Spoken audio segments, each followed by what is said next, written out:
আসসালামু আলাইকুম। কি অবস্থা ভাইজানেরা সবাই? আশা করি সবাই ভালো আছেন।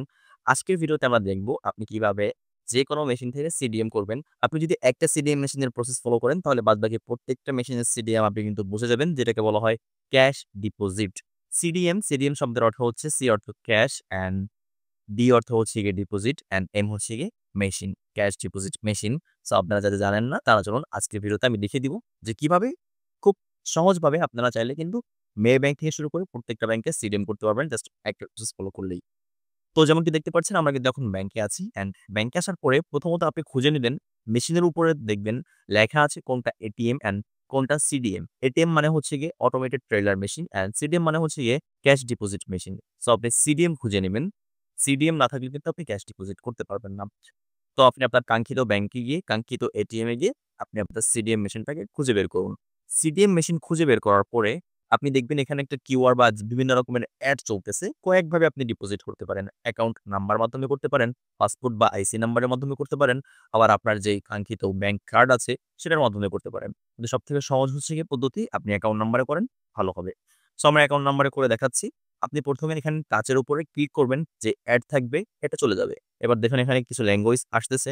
আপনি আপনার কাঙ্ক্ষিত ল্যাঙ্গুয়েজটাকে এখান থেকে খুঁজে বের করুন। তো আমি এখান থেকে ইংলিশ সিলেক্ট করলাম।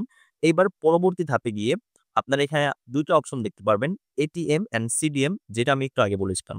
সো যেহেতু আমরা ক্যাশ ডিপোজিট করব, এখানে সিডিএম সিলেক্ট করব। সিডিএম সিলেক্ট করার পরেও কিন্তু আপনি এখান থেকে চাইলে টাকা ইন্টারন্যাশনাল ভাবেও ট্রান্সফার করতে পারবেন, আবার লোকাল ভাবে। আবার এখানে দেখেন উপরে ক্যাশ ডিপোজিট লেখা আছে। সো আমরা যেহেতু ক্যাশ ডিপোজিট করব, ক্যাশ ডিপোজিটে ক্লিক করব। পরবর্তী ধাপে গিয়ে আপনার যেই 12 ডিজিট বা ১৩ ডিজিটের যে অ্যাকাউন্ট নাম্বার আছে, আপনি কাঙ্ক্ষিত অ্যাকাউন্ট নাম্বারটা বসিয়ে দিবেন। প্রতিটা ব্যাংকের ক্ষেত্রেই সেম ভাবেই হবে। জাস্ট আপনি একটা ইনস্ট্রাকশন ফলো করে প্রত্যেকটাই পেরে যাবেন। তো অ্যাকাউন্ট নাম্বার বসানোর পরে আপনি দেখবেন নিচে ইয়েস বাটন আছে। ইয়েস বাটনে ক্লিক করবেন। ইয়েস বাটনে ক্লিক করার পরে তারা ভেরিফাই করে দেখবেন উপরে আপনার কাঙ্ক্ষিত অ্যাকাউন্ট হোল্ডারের নাম শো করবে। যদি বুঝেন যে না, এটা আপনার যে নাম শো করেছে, সো নামটা ঠিক আছে, তারপরে আপনি এখান থেকে ইয়েস এ ক্লিক করে আপনার যে কাঙ্ক্ষিত অ্যামাউন্ট আছে, এটাকে আপনি নিচের দিকে দেখবেন একটা বাক্সর মতন খুলে আসতেছে। সো যারা ১ম এ দেখবেন একটু অবাক হতে পারেন।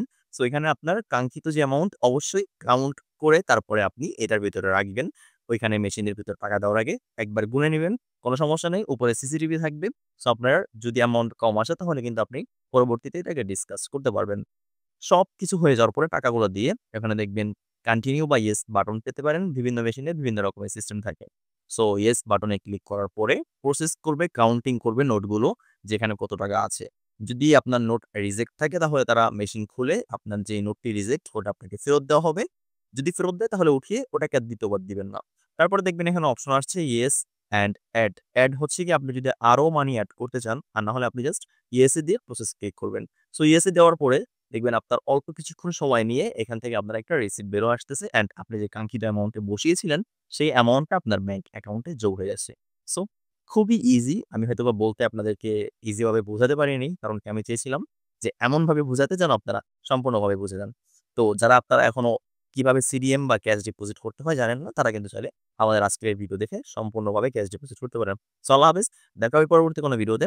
যাদের কোনো সমস্যা আছে তারা চাইলে কিন্তু কমেন্ট করতে পারেন। হতে পারে নেক্সট ভিডিওতে আপনার কমেন্ট চলে আসে। আল্লাহ হাফেজ।